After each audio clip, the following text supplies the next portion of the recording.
Welcome, welcome, welcome. Welcome, welcome. Wunderbar, wunderbar. Hello, hello. What's French for hello? No, nobody knows that. Oh, I've muted you both. There we go. Hang on a second. Yeah. What's Italian for ciao? Buonasera. Bonsoir. Buonasera. Bonsoir. And several other things that I don't know. And also, hi. Okay, de nu. It's Ja, a broad de nu. moonlicht, nicht, de nicht. And Yes, all thank that you. stereotypical Yes, Scottish shit. And g'day, mate. Oh, yeah. Oh, g'day, Gobber. Yeah. Yeah. Okay. Let me see now. Where are we? Hello, Lucky. Lucky's here. Hello.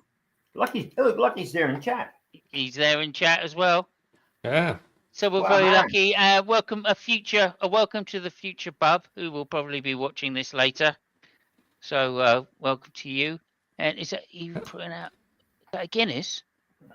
No, Oh, okay. it looks like, a but Guinness. it isn't. It does. Yeah, I thought with your T-shirt, you'd gone all It's no, yeah, no, I New know, right? Zealand on me. No. It's Something island.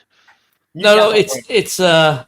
it's a coffee and coconut porter. So yeah, What? Coffee and coconut porter. yes. What does porter stand for? Porter is a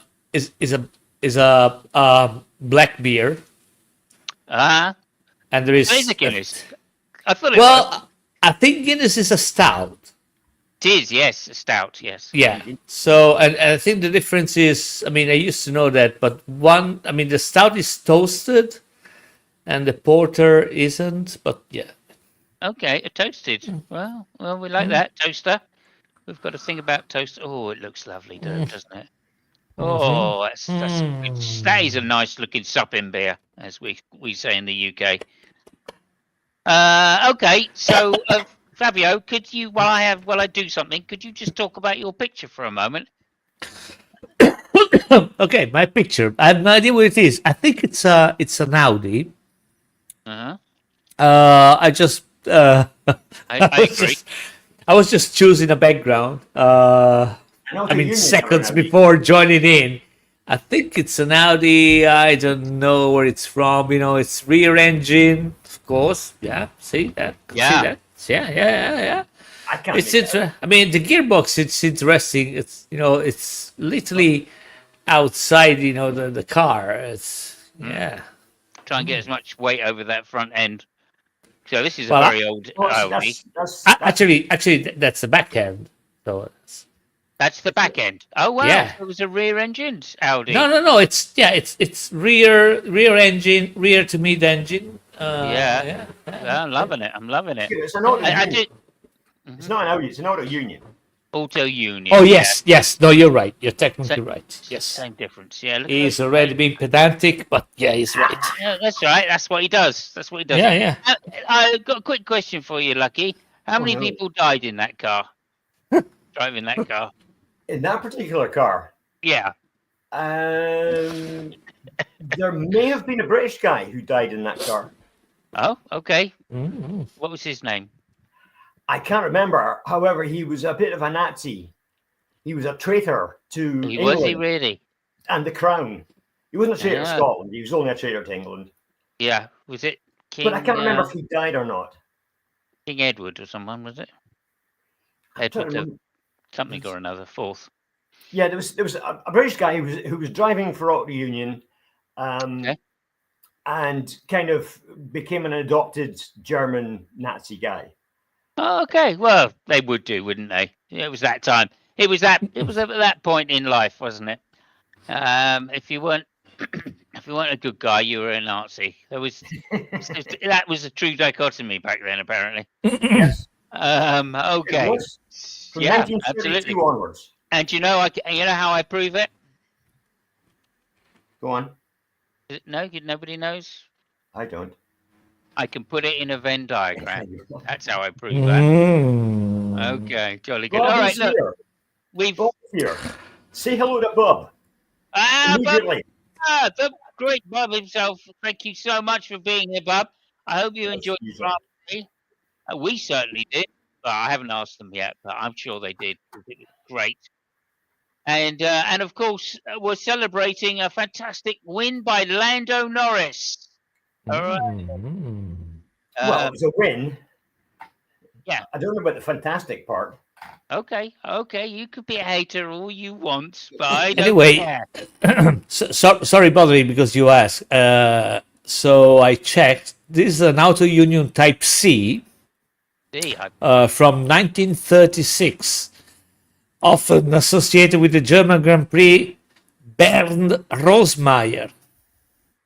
There you go. okay. Yeah. They used to race on some really ridiculous racetrack then, didn't they? It was like Yeah. two straights next to each other with a hairpin at each end, about 20 kilometers long or something. I don't know. Oh, they were using the Nürburgring. The Were Nordschleife. they? Yeah. Oh, okay. It's a Nordschleifer. Yeah. Yeah. Okay. Very interesting. Anyway, look, we have a Grand Prix to cover. It was a fantastic Grand Prix. It was a typical British Grand Prix. I loved it to pieces, I have to say. It rained occasionally, it showered occasionally, and then it rained like cats and dogs for 10 minutes.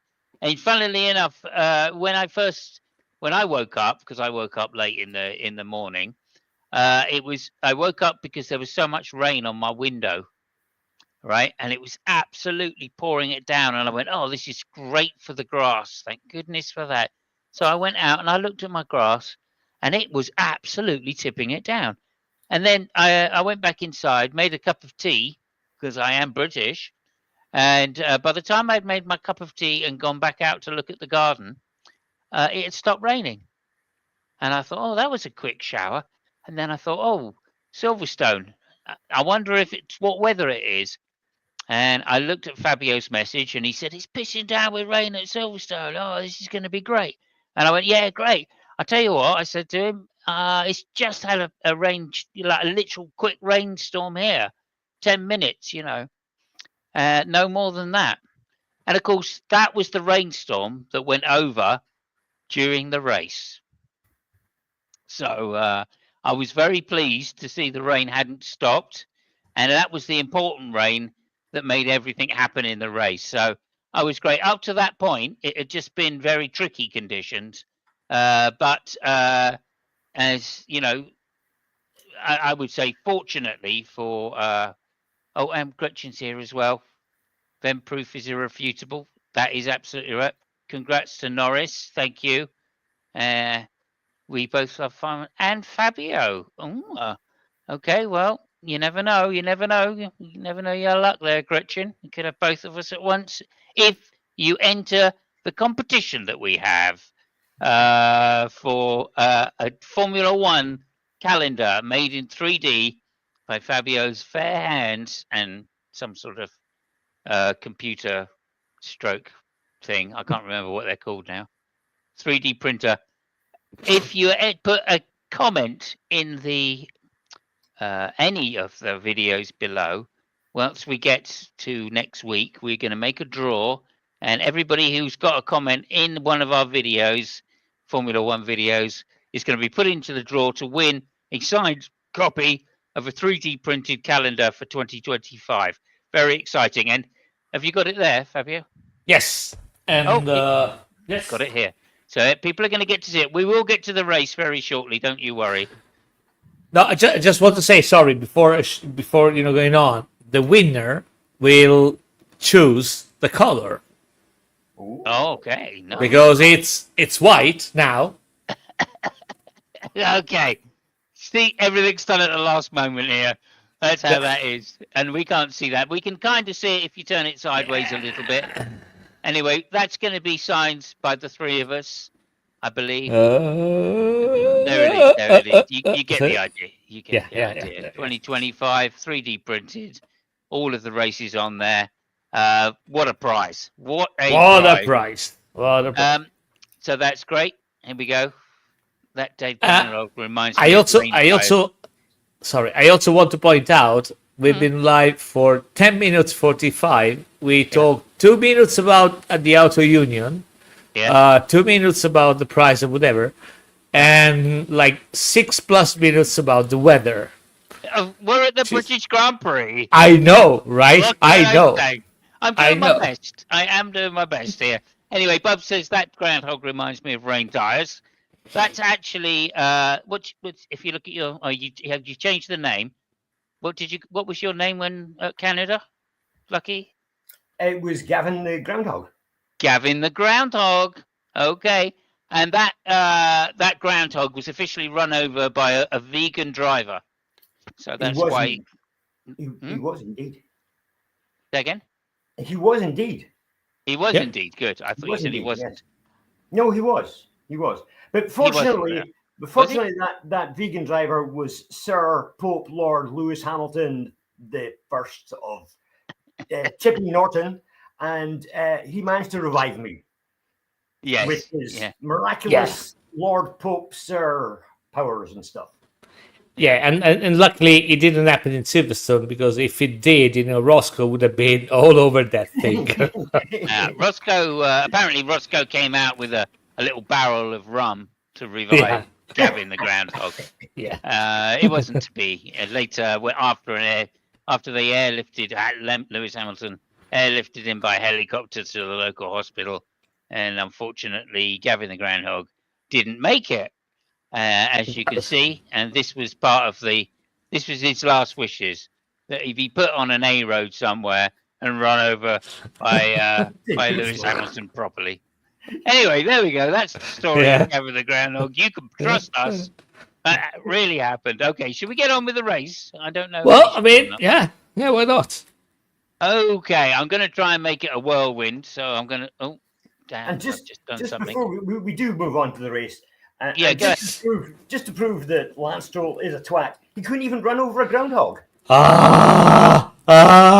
You don't want to go there. Not today. Not today. Not after Okay. Sunday. Okay, so Mike Crack said after the race, "What a great job my top Canadian Yes. starting driver actually did." Mike Crack has a lot Yeah. to say on all of this today. So every Great now and start. again, you will Yeah. be seeing me referring to Mike Crack, and I'm going to talk. I'm going to say exactly what Mike Crack said to you. I mean, said to me. Okay, right. Let's just get on with it, though. So as they lined up on the grid, of course, there was a short downpour just before, and so they all came in for. Well, no, they didn't. They were out on intermediates, but the track was drying, so some of them came in. That is to say, Leclerc. Who else? One of the Kimi Raikkonen. No, Kimi Antonelli, and several other, and somebody else who probably doesn't matter. Anyway, a fantastic start, a fantastic pole position by Max Verstappen. We both agreed afterwards. What a lap by Max Verstappen! He had minimal downforce, and of course that is one way you can go on this track. But wow, even then he seemed to hardly lose any time at all in the corners, and just used all of that extra speed to put a cracking lap in that no one could touch. Piastri second, Norris third, and pretty much that's how it was going to go. Lance became a little less twat last weekend. Like he was in danger of having a stroke. Okay, yep, indeed, that is the case. My crack was very impressed. Okay, anyway, onwards with the race. So into turn one, it was all there. Max got away to a great start. Piastri backed out. Norris in third. Piastri lost ground fairly quickly to Max Verstappen, who started pulling away immediately. And then Norris, with pressure from behind from Lewis Hamilton, who the two Ferraris actually had quite a good qualifying session. Once Lewis Hamilton's front tires started graining, then or started wearing a little too much. They weren't graining because they were intermediates, of course. Gabriel Bortoleto, who came into the pits in lap 7, span out. Then Stroll. I've got to get it back up again now, haven't I? Yeah. My crack said, "In you come, lad." Lap 7. Stroll comes into the pits and puts on some soft tyres. What a genius move by my crack. And yeah, so he basically took advantage of the only dry period in the race. Rain was forecast at this point for 10 minutes' time, and indeed it was to come down. Max really struggling to hold on to his car to try to pull away, couldn't make it. Eventually, Piastri managed to get past lap 8 and just pulled away from there with the extra downforce. Then the rain hit 3 laps later, lap 11, and that's when Norris was able to get up behind. Get up behind Max Verstappen. Max Verstappen made a mistake in the S's with the low downforce in the rain, obviously the intermediate tyres wearing out, and so comes in to the pits. Charles Leclerc decided to pit and go on to some obscure tyres, and there was basically a lot of issues, shall we say. Then Norris was also pitted back to intermediates. By this time, everybody is on them. The leader was Piastri, then Verstappen, only a second behind Norris, 2 seconds behind that. And then, oh my goodness, Hamilton had come in for slicks, managed to keep it on the track, but only barely just. Then Hadjar made a big mistake in the spray, couldn't see anything. And this was where the race was to be won and lost, because Hadjar had a safety car come out for him. And while everybody was still trolling round, Piastri decided to try and troll Verstappen. He jumped on the brakes once the lights had gone out on the safety car. Verstappen couldn't slow down his stuff, and the spray was pretty awful. Verstappen just missed him, went past him.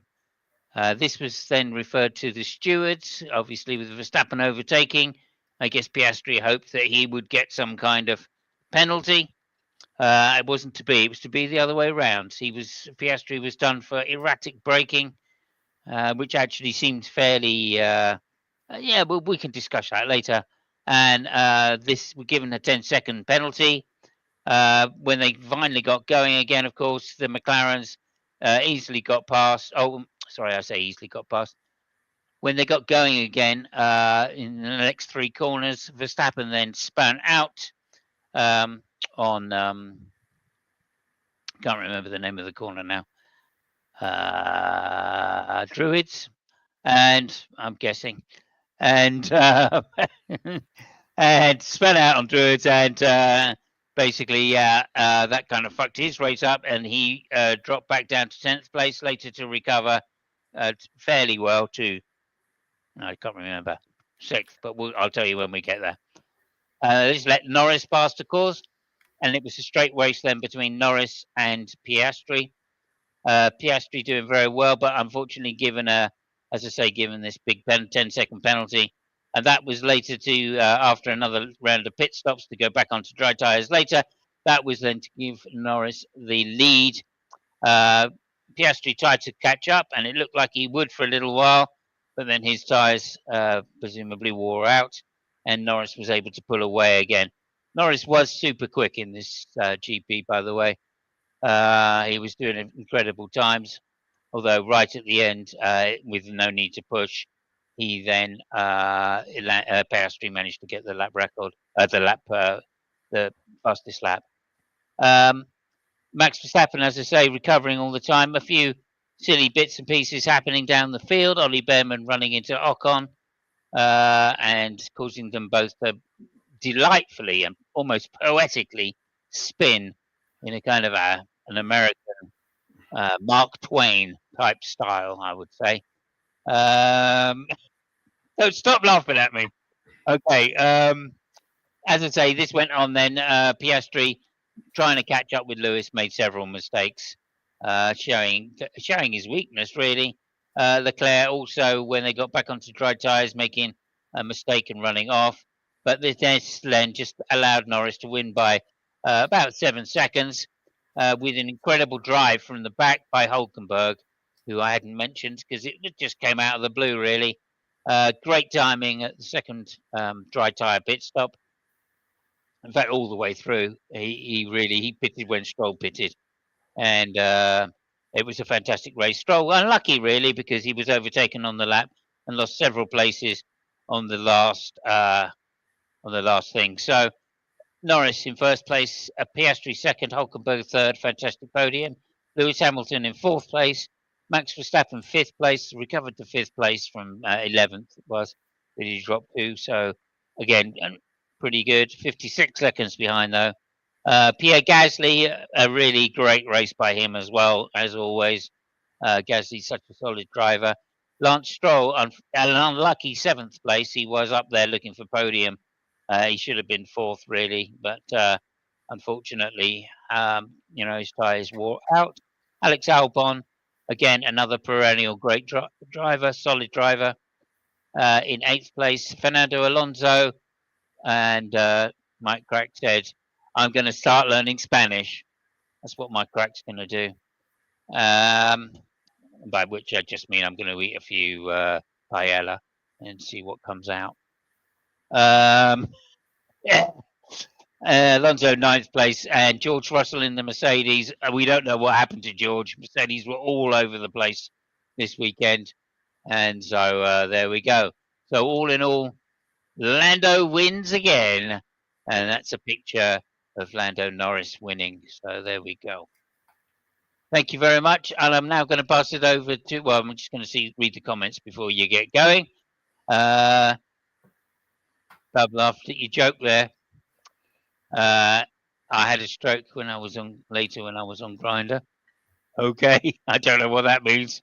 Lando Norris celebrating his first at Silverstone win. This Pope Sox was bumped into by a photographer falling from the barriers. He briefly paused, holding his head, but seemingly unharmed. Oh, the drama! Yeah, and you put that in contrast with somebody else who got bumped in their head on the camera. Do you know who I'm talking about, guys? Yeah, no, there was some. Was it? No, was it Montoya? No, it was. Correct. Yeah. It was Montoya. Yeah. Well done. You get a point for that. Yeah, Montoya. And when Montoya was bumped in the head, he literally nearly turned around and decked the guy. Yeah. he was very close. A lot of swearing. Yeah. So, a lot of swearing. Oh, the drama. But Norris, obviously not a Montoya, which is one of those things. Thank you for the comment, Popes. That's really great. No way. Ignore that Grinder thing, okay? Welcome, Will. Welcome, Will. Thank you so much for coming by. Really appreciate that. Thank you, Pope Sock. Okay, so now I'm going to pass it over to Fabio for British Grand Prix over to you. Yeah, I mean it was a nice race. I was a little bit afraid at the beginning because I was afraid that they were starting, behind the safety car and all that shenanigans. But they actually made a nice start, regular start, I would say. Yeah, I mean it was the Grand Prix of the mistakes, I would call. Piastri made a mistake and lost the race. Hamilton made a couple of mistakes when he was trying to catch up with Hulkenberg, which I was super happy about. Well, not happy that he made a mistake, but I was really torn, between, seeing Lewis on the podium and Nico Hulkenberg, first podium. So, yeah, all in all, it was a win-win situation for these sports fans. Who else made a lot of mistakes? Leclerc made mistakes, when he stopped at the beginning, trying the slick tires and, it wasn't working. So, yeah, Ajar, getting into Antonelli's car, ruining the race for both of them. Yeah, but all in all, it was a an interesting race. McLaren is still, they're making a different championship. I mean, there was a certain point, I think, 30 laps to the end, where they were lapping something like 2 seconds faster than everybody else. So, I mean, there is that. But we saw some 460 points McLaren now have. Yeah. So, but I mean, we saw some, nice duels with the normal cars. So yeah, I mean, I loved it. It was fun. The circuit is fantastic. It seemed to me, I mean, it was weird because it looked like it didn't dry.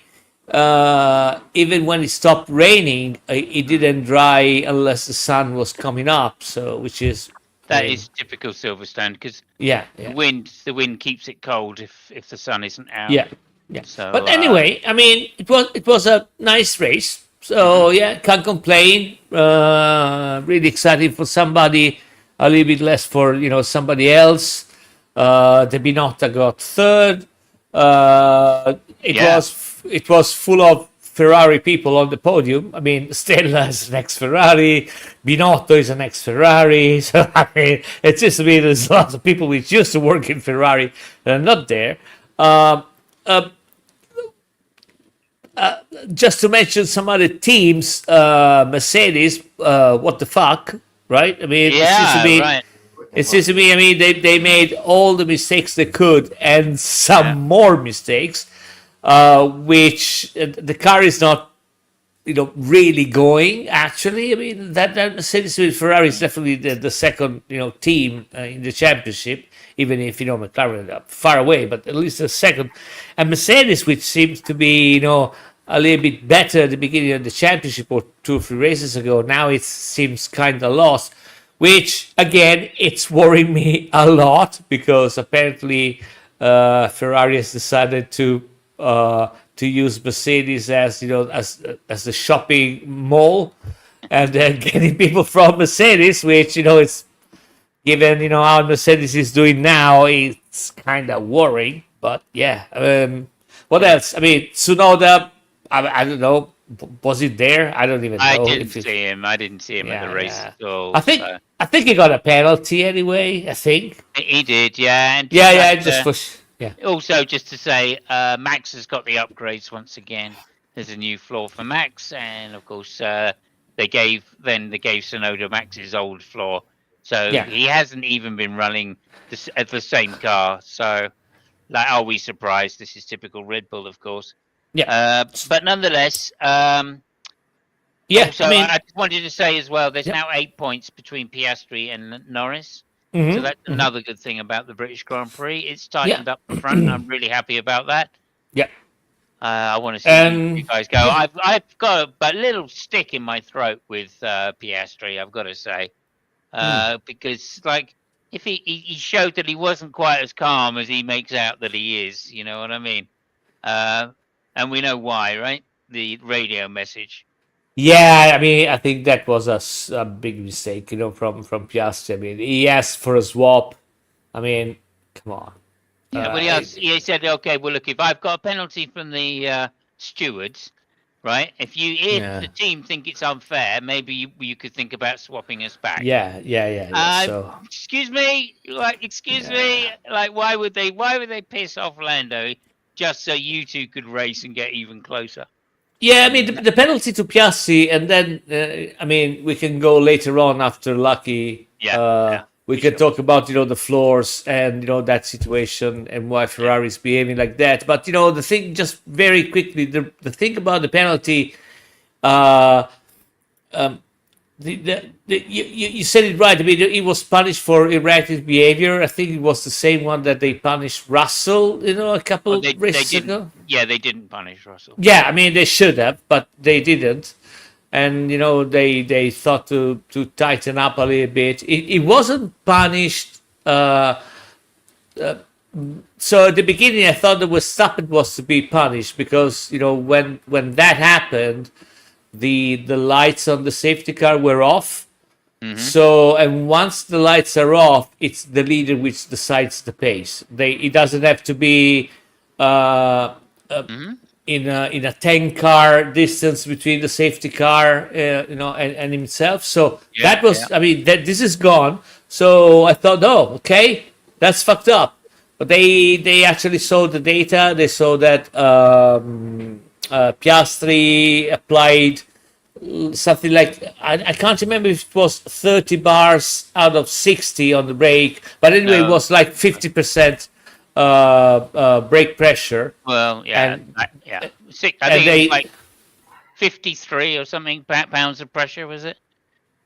Oh yeah, talking about pounds. I'm talking about Yeah. bars. So yeah, Okay. maybe I don't know if it's the same. But anyway, he applied 50% of the maximum braking power, Uh, and of course he said it was to hit the brakes, but it was kind of stupid. I mean, there are other ways to hit the brakes. So I mean, he I, was punished. I don't even think it was 50%.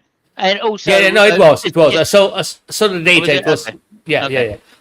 yeah. Okay. So, but I He tell did. you one He thing did. which I didn't notice, which was after Max Verstappen had come alongside, right? Hmm. That's when Piastri really slammed the brakes on to make so it was obvious that he'd gone past, right? Yeah. Or to make sure he did go past, right? Basically. I, So there I've was got to. no danger at that point.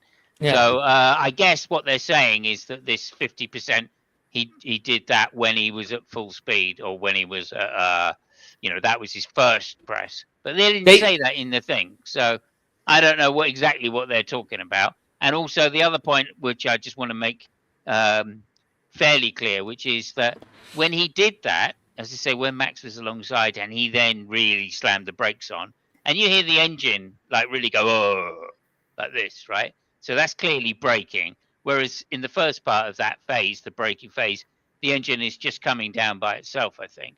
So I'm a little dubious here about some of the data, but I assume McLaren have not decided to do it because they still get first and second. well Whereas that they could, whereas if they were wrong, they could get Piastri disqualified if they tried to challenge it. Go ahead. that is what the steward said after, because they required the data from McLaren, Yes. so, and that's how they determine. Yeah, but my And point I got to being is say that that yeah, sorry, and I got to say that the Verstappen was lucky for two reasons. I mean, first of all, he was lucky not to slam into Piastri's car, yeah, yeah. and the other thing, it was, well, I mean, I'm saying lucky, but she's just I'm putting air quotes on there, because they decided to, rightly so, I think, to start punishing those kind of behaviors.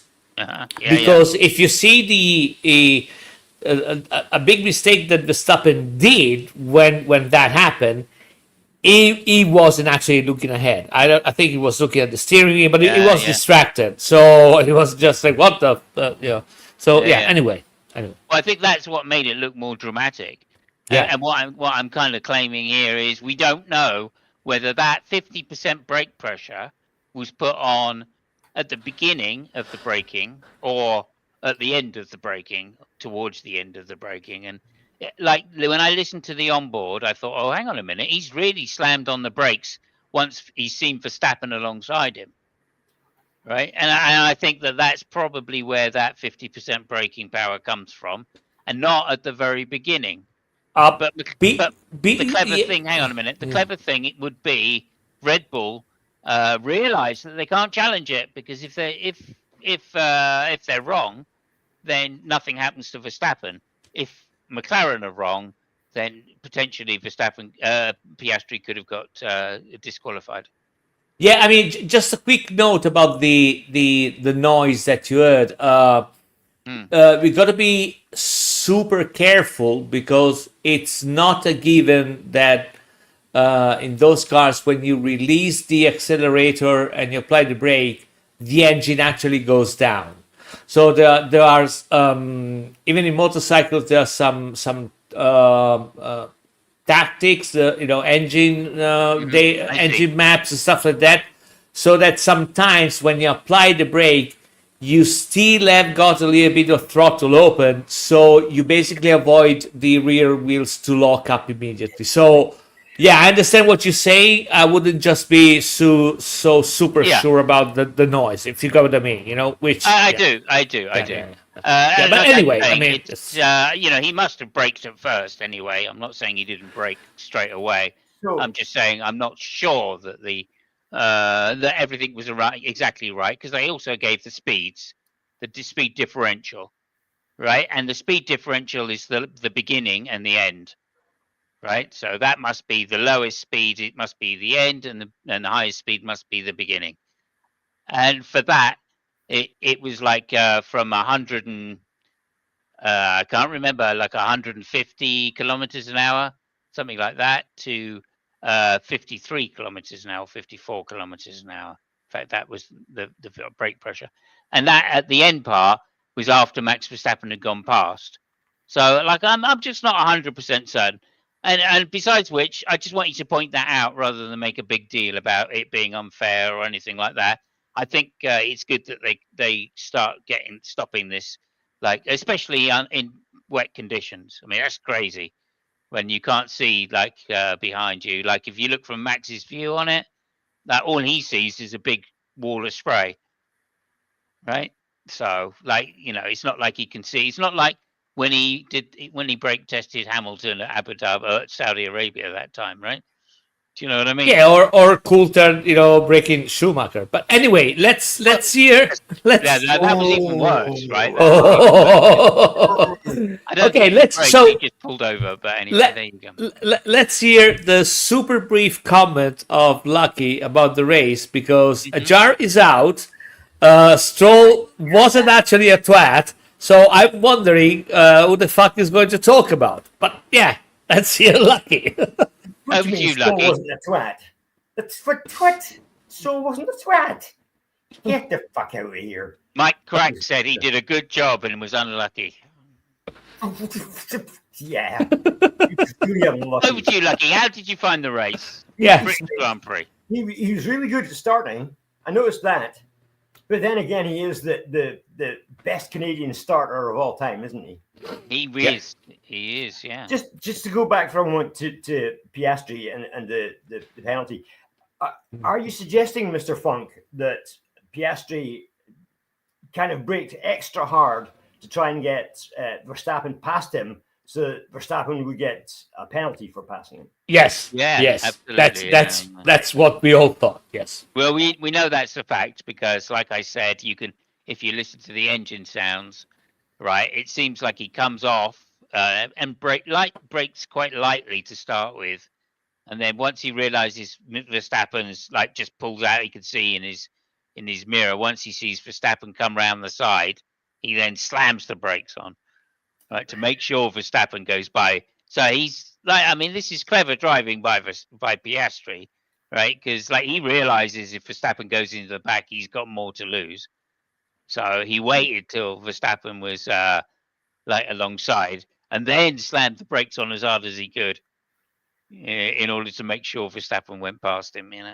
So See, this could be one of two things. It could be the other guys realizing that Verstappen's sim racing tactics, which is what those are. Those are sim racing tactics. Slam on the brakes and get a penalty to somebody. Is that good that's the other guys are catching up to him, or is it bad that we've now got 20 odd drivers with sim racing tactics as opposed to just one with sim racing tactics? What do you think of that? Fabio? I think that if Piastri was a bit smarter, it would have totally won his gamble. Yeah. The problem was that it was very dangerous because of the rain, and he did it too blatantly. I mean, if it was a little bit smarter, it would have totally survived that, and more probably than not, Verstappen would have got the penalty. But I mean, putting all the penalties and things aside, it pissed off Verstappen enough that he spun at basically the next corner. Yeah. It did have a Oh yeah, but I mean, Piastri. some way. I mean, Piastri doesn't give two flying fucks about Verstappen. I mean, Yeah. it's not Lando Norris. I mean, you see at the beginning of the race, he just passed Verstappen like, fuck this guy. I mean, while other people struggle a bit with passing Verstappen and whatever. So I mean, he has shown time and time again that he's not afraid of Verstappen. He's actually not giving him any respect or credit, which is, I mean, it's good. It's racing drivers. Yeah, so what I'm saying is, I don't think he did it to get Verstappen a penalty initially, but when he saw Verstappen was coming out alongside him, That's when he jammed the brakes on to Yeah. get him to go past to try and get him a penalty. And really, that's what they I think that's why he got the penalty, because he slammed the brakes on. So at some point, you can read on his trace that his brake bar was so high. And like I said, they didn't give Russell the penalty, and he was at like 30 bar, and this guy and what's his name was at like 60 bar. So if we're using the bar method, so like if he'd been like really with it, if Piastri had been a really like a Verstappen level driver, shall we say, then he would have gone, right, I can only use 30 bar.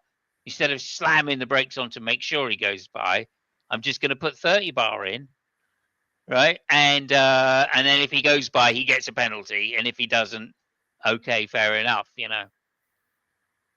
And that would have been cleverer. In some sense, that would have been smarter, because if Verstappen had if Verstappen had braked so hard, then he might have been at fault of erratic driving behind the safety car.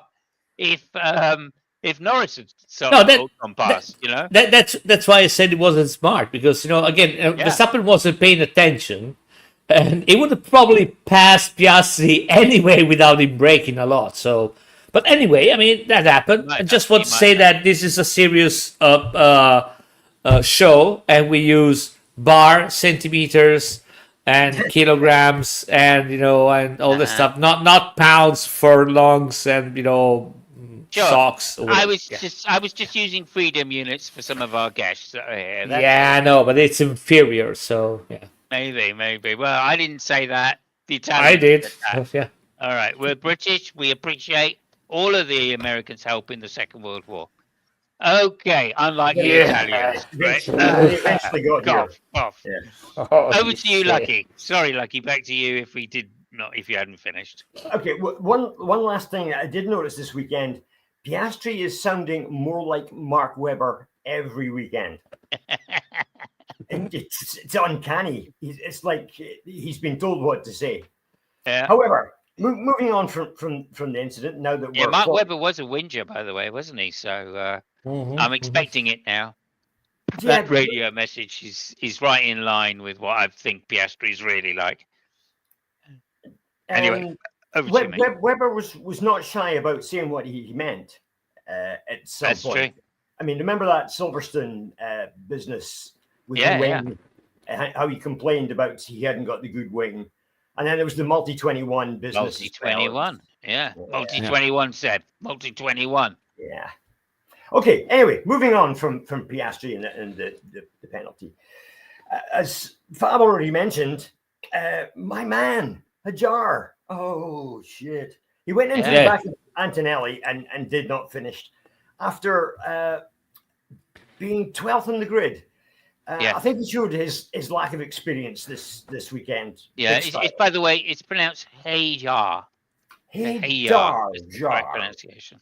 Hajar. Hajar, okay. Okay, Hajar.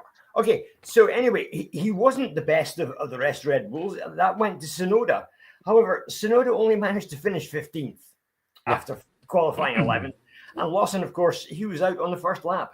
The first lap that he hit. Yeah, near enough. Yeah.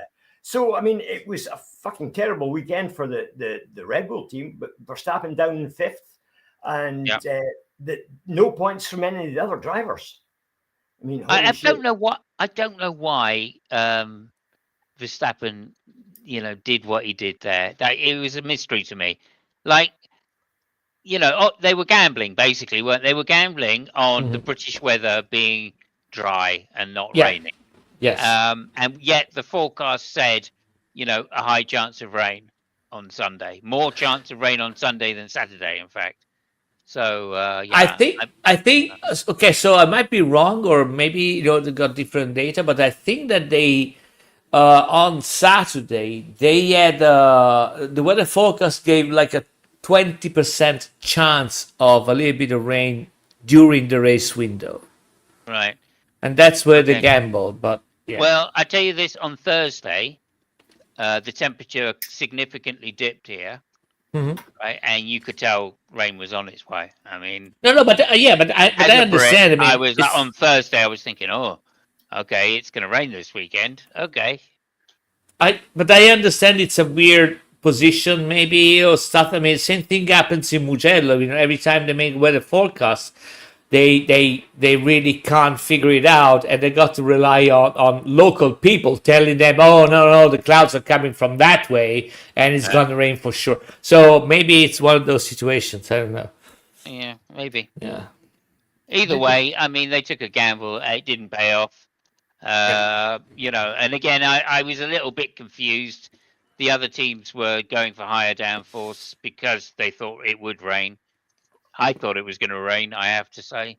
And, you know, there we go. But anyway.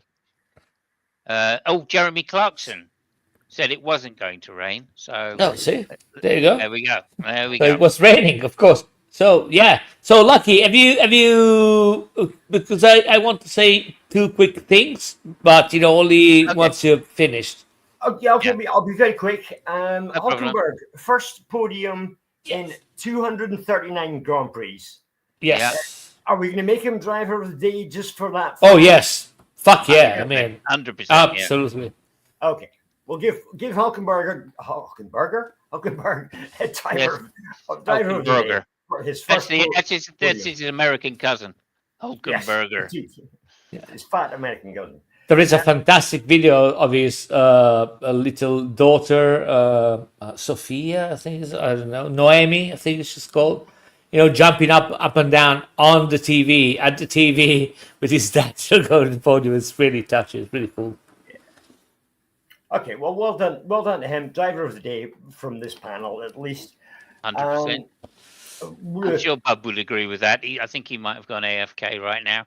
Yeah, But nonetheless, if you're there, Bub, just big thumbs up for the Hulk.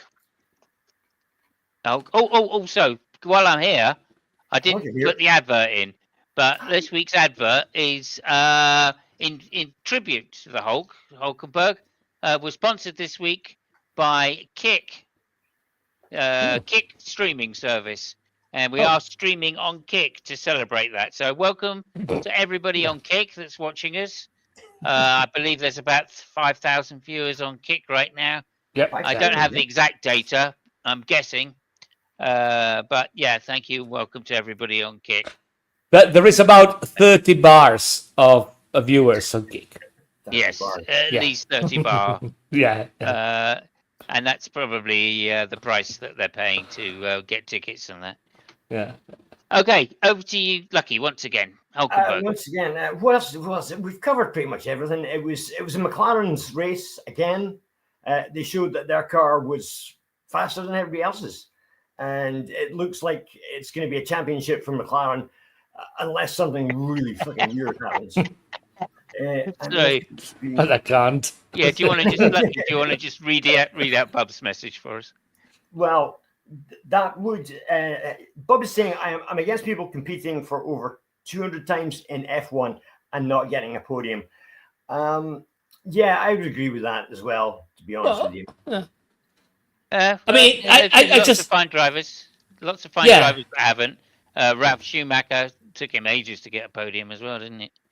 Yeah. I mean, and in Hulkenberg's favor,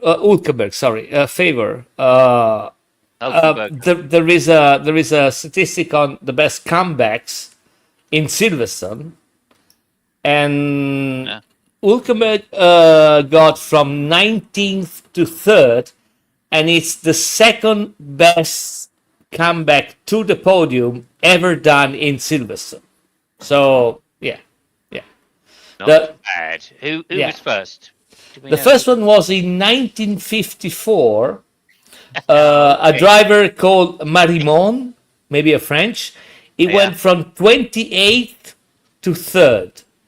That was the best comeback ever in Silverstone and the best comeback for a podium in Silverstone. Then we have also in 1954 Miere from 31st to 6th. In 1975, Fittipaldi from 7th to 1st. That was the best comeback for a victory. In 2014, Bottas from 14th to 2nd, and then Hülkenberg from 19th to 3rd in 2025. Second best comeback for a podium in Silverstone. Wow. Okay. Yeah. It just shows what a great driver he is, and I hope he gets the Cadillac drive, so we can genuinely we can call him Nico Hulkenberger then for sure. I mean, the guy is a solid driver, and I think he was also unlucky in his career.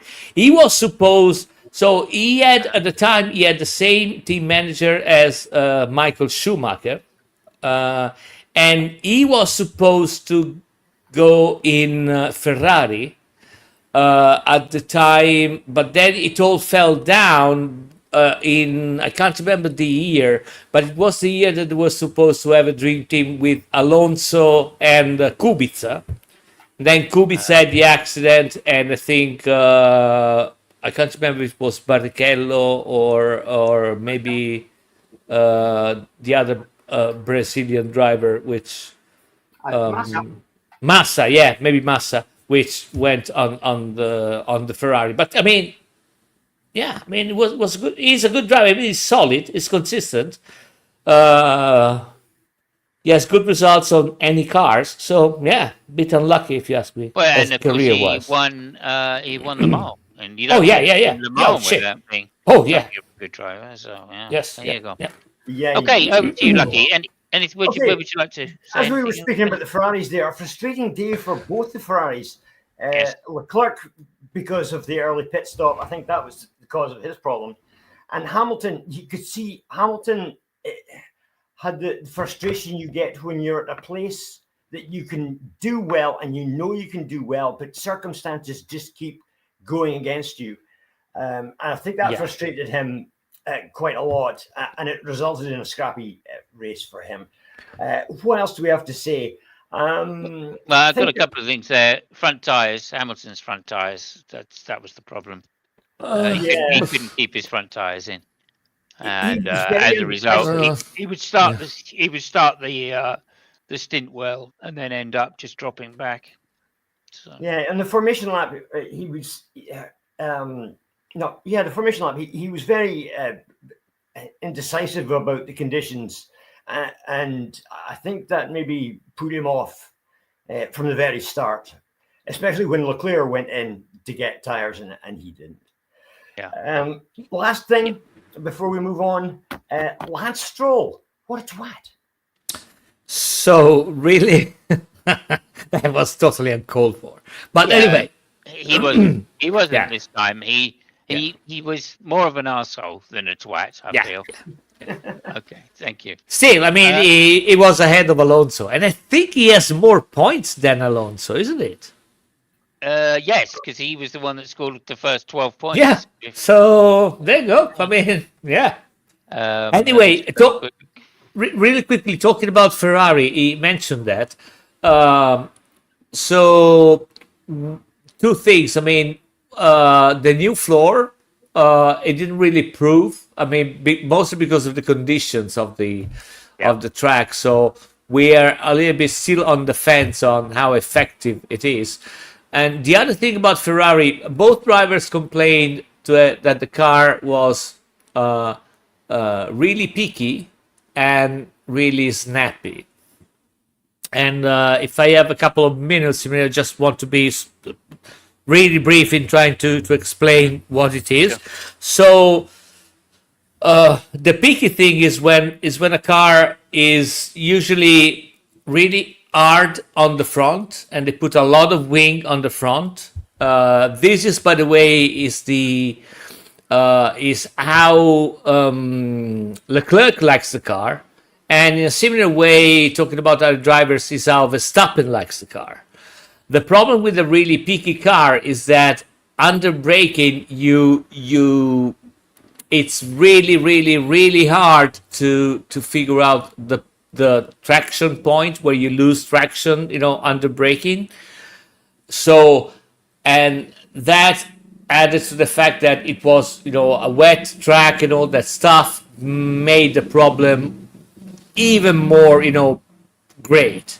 If you saw the race, Leclerc seemed to have way more problems than Lewis. Maybe Lewis' car is not as peaky as Leclerc was, but He Leclerc had a car little was. more he had a little more Yeah, downforce on yeah, him. but I mean, Leclerc car was all over the place. But the thing is that apparently that's the way the car works. So there is that. The snappy thing, it happens when you apply throttle, and so you have all the weight on the back external wheel, Hmm.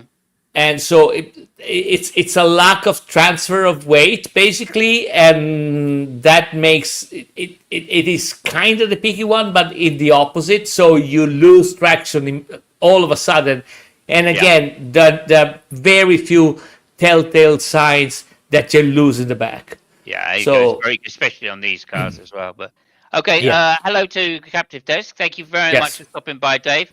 ciao Really Dave. appreciate that. I hope everything was good at the Arc and you're back safe and sound, of course. Yeah. And then Bub says that spin from Verstappen was masterful. He was unlucky to lose it. He really Yeah. was. It was only that his tyre went slightly too far onto the curb, and of course that particular curb is painted with gloss paint. It seems. Yeah. So I think he was a little unlucky to lose it. I mean, obviously in the wet with next to no downforce.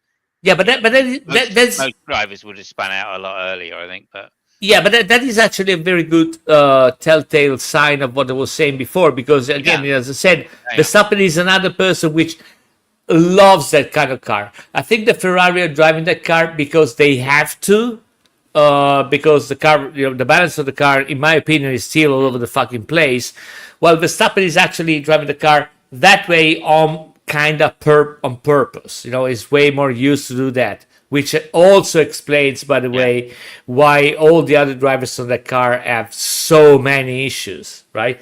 yes, So it takes a special kind of driver to drive a car always on that knife edge. But yeah, again, I think that the fact that the two drivers which had way more difficulties were Verstappen on one side and Leclerc on the other one, because they both the car were the general setup was very similar. I mean, different cars and whatever, right. but it was very similar.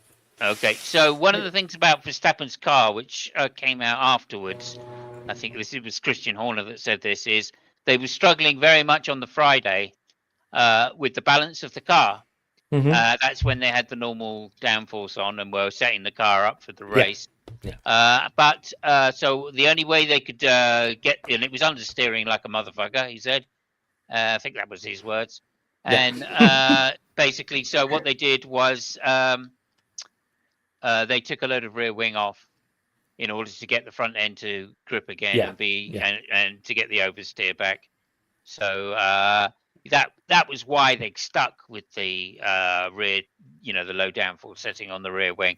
It was to balance the car more than it was as a tactic, because it didn't really give them a faster lap time as such, other than it was better for Max to drive. That's what gave him the lap time.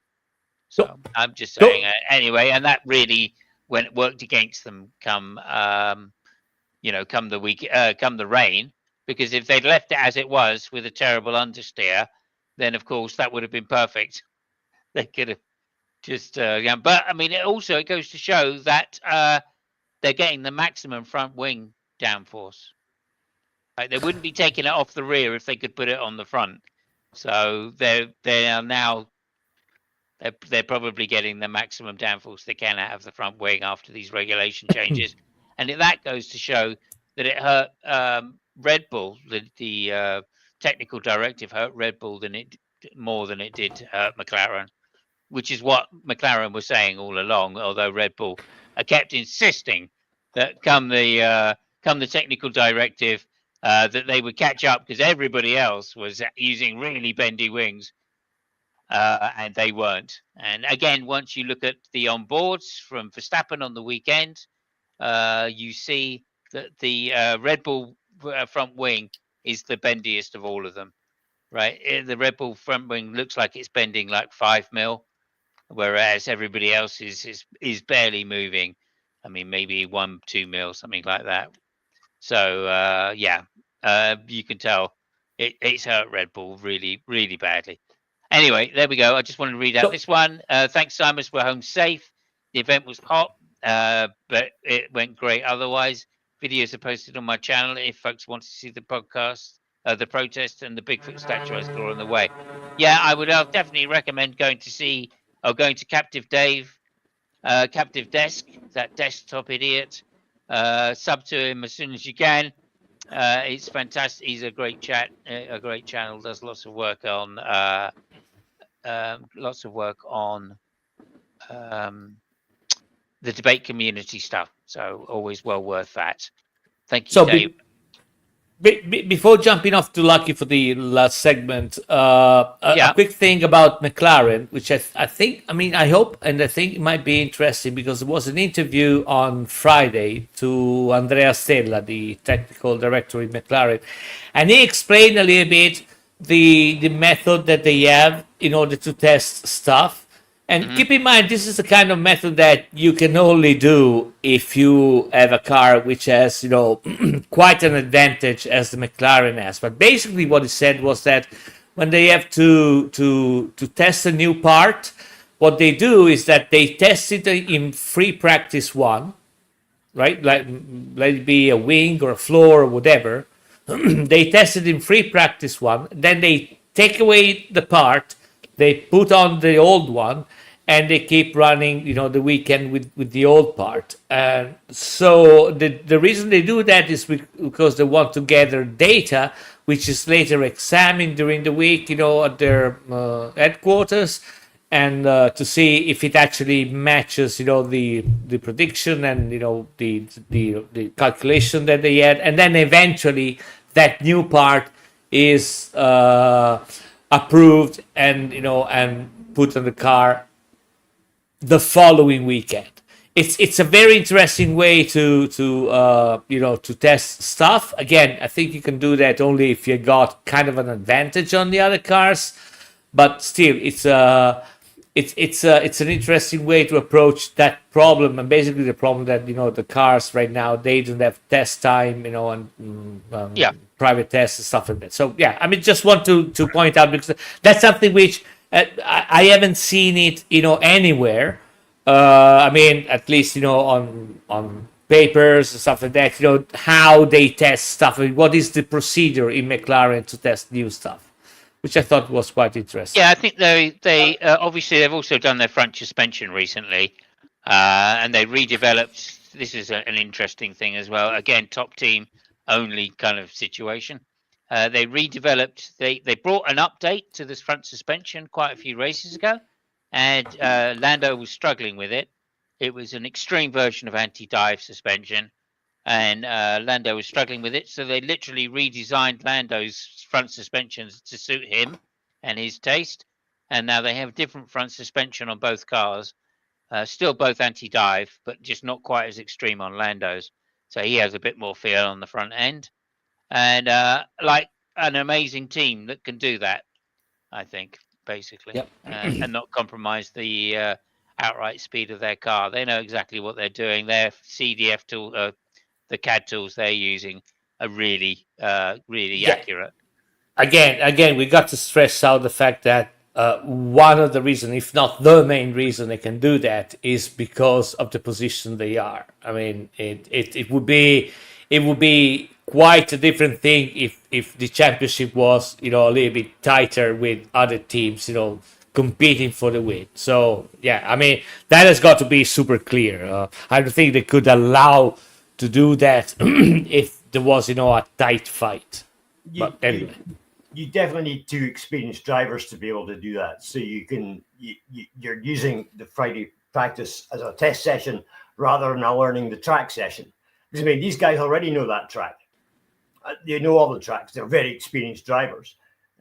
So it's an extremely good idea, actually. But you couldn't do it with Colapinto and Hajar as your driver. Well, I mean, on paper you can do it with everybody. I mean, it's not that thing because the driver is a.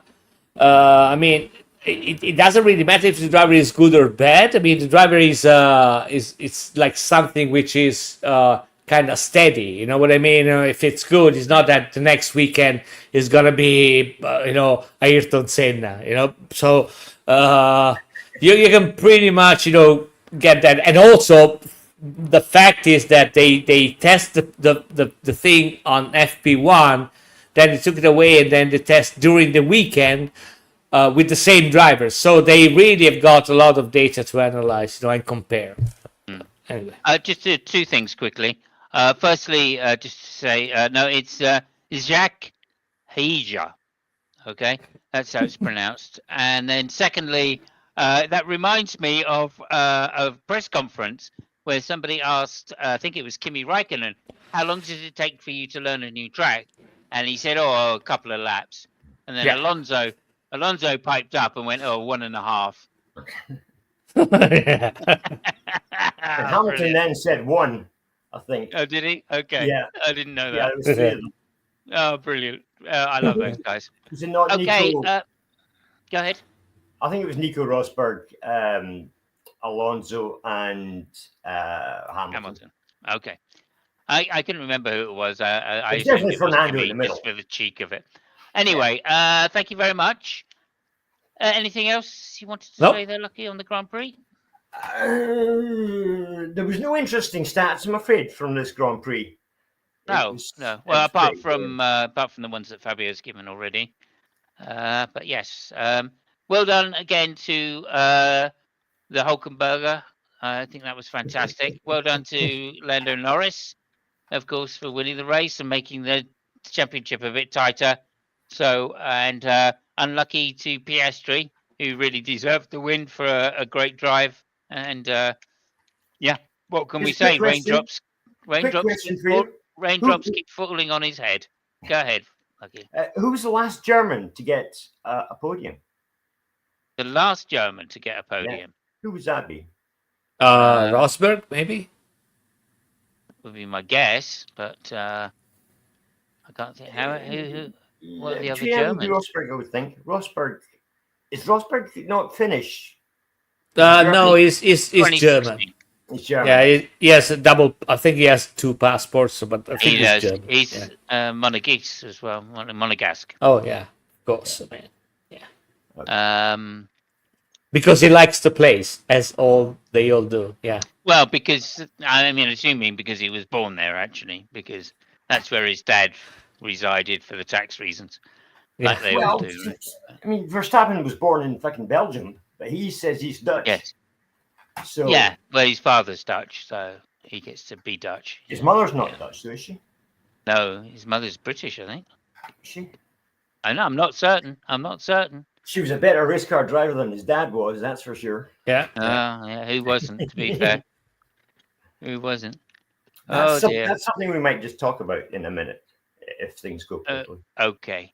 I'm not Okay. sure we should. But at 108 minutes past the hour, Right. we're now about to do Lucky's special section, which is, of course, is it a quiz? Is it a myth? Is it a myth? Or is it a quiz? Or a myth? Or a quiz? Quiz, myth? Myth or quiz? Or quiz myth? And that's the. Oh, there it is. That's the one I want. Over to you, Lucky. Is it a quiz or is it a myth? Or is it a myth and a quiz? It's that. It's not Good. fucking sending. Hold on, I'm trying to send you a picture here, but it's not working for some reason. It's a dead animal. Okay. It's a dead animal. It's got to be. Whatever it is with Lucky, if it's not dead, it's not interesting.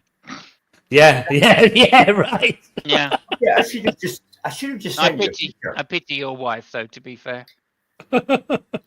Tell- Okay. I've got a. Oh, well, I got something, but it's Hold on, let me try that again because I don't know what the fuck happened there. It says what the fuck. How am I Stop. supposed to open it with paint? Stop, yeah, Lucky. Stop, got it. stop sending Simon's penis pictures. You can't put them. Okay. Okay, so I've got a terrible program which won't let me increase the size of that, but Can you not get an app for that? yeah, no, I'm just see what I can do here. Hang on a second. Just chill out. I fucking lost this picture. Where the fuck is this picture? God damn it! Hold on a second. Okay, let me see if that opens it. Yep, this is opening. Okay, we're good to go. I'll be We're there good to very go. shortly. Just This take is what a- happens when we spend all the money in jokes and nothing in production. But yeah, Well, what can I say? I would, what can I say? Let me see if this will. Oh my Poor god! Gavin. Why'd you make everything so difficult? I'm sorry. it's- I don't fucking know what I did. yeah. Hit downloads. God damn it.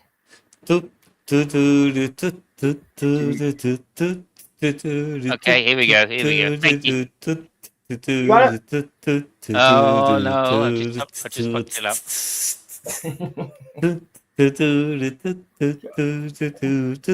Okay. Oh, I messed it up again.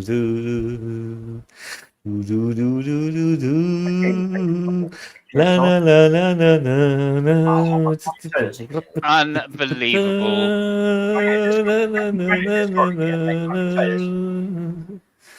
Why'd you say something like that?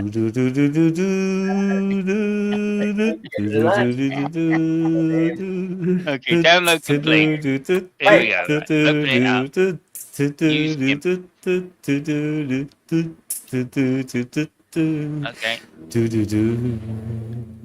Okay. Image view. There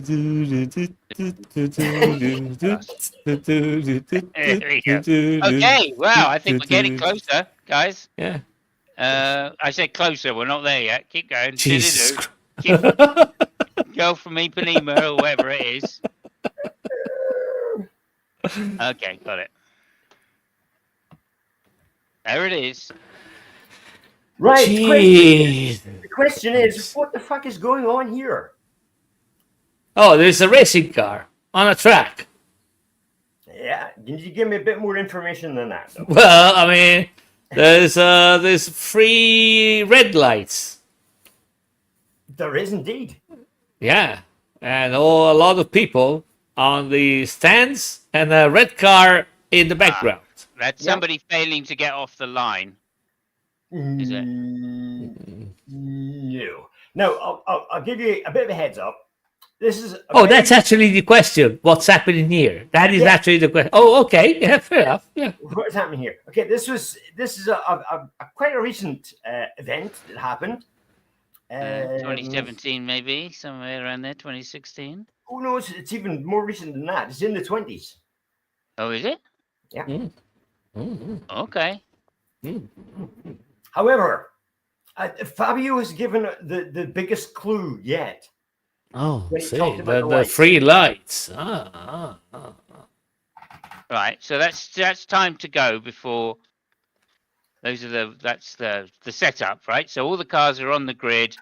Then, oh no, hang on a minute. Why is there only one car if that's the case? You're starting to get it now. Okay, well, let's think about it. What's asking for that is Hamilton, and it very possibly could be Hamilton. It could be Hamilton, could it? It Okay. could possibly be Hamilton.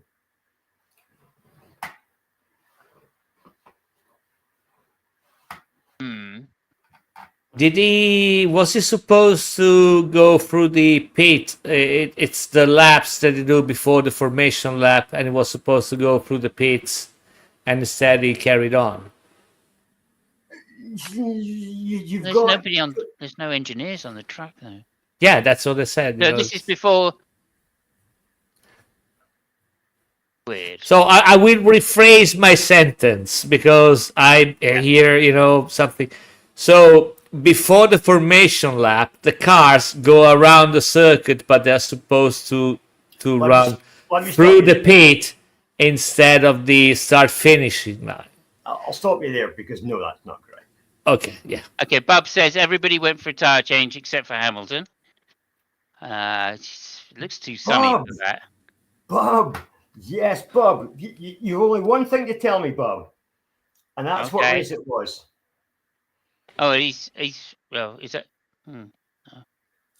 I think Bob has already got the point. I think you either give the point or you don't. Why Yeah. can I think you he's got the title of Smart Arse, Formula One Smart Arse of the Day. great?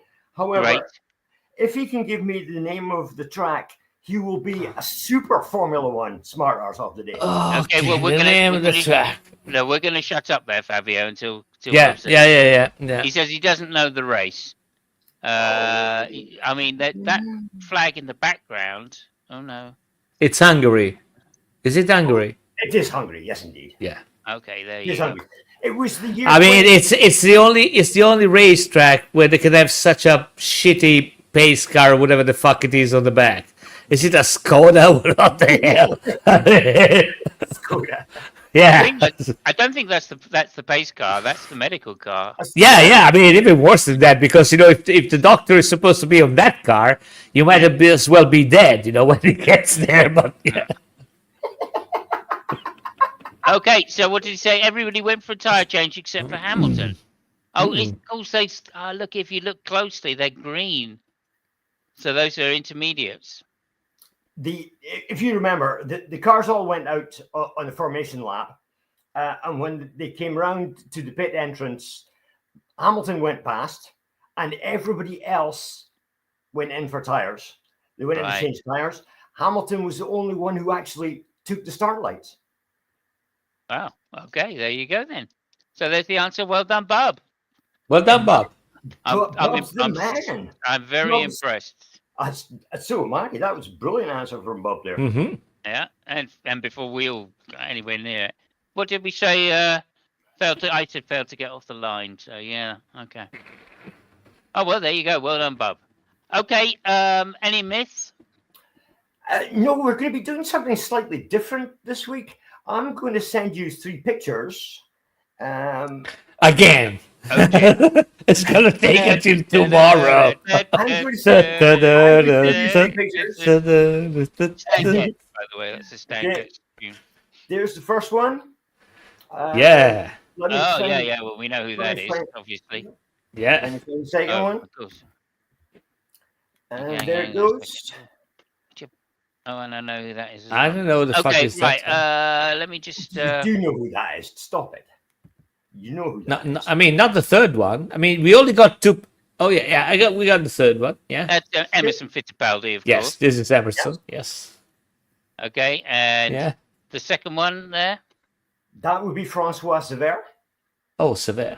Okay. Okay. That's who that is. The late Francois. Yeah, and we don't know who the third one is. Is that James Hunt? No. No. No, it's Jackie Stewart, of course. Yeah. It's Jackie. I'm dyslexic, Stuart. It's a great day for motor racing. Absolutely is. Now, we all know that one Mr. Clay Regazzoni is the moustache king in Formula One. Yes. Now, Right. we have a slightly different hairstyle Oh, yeah. we're going for, and that is going to be the #1 sideburn in Formula One. Who's the sideburn king? And the nominations are, of course, as we've got there, you've got Jackie Stewart, Emerson Fittipaldi, and Francois Sever. I mean, my vote goes to what? Let's get Bub first. Bub, which one do you think? They all have the same facial hair. Yep. Yeah. This is not a question now, Bub, although you are correct.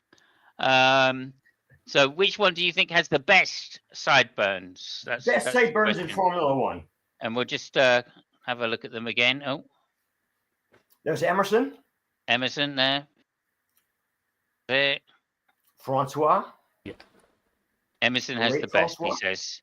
Yeah, I agree with him, of course. Yeah, me Hands too. down.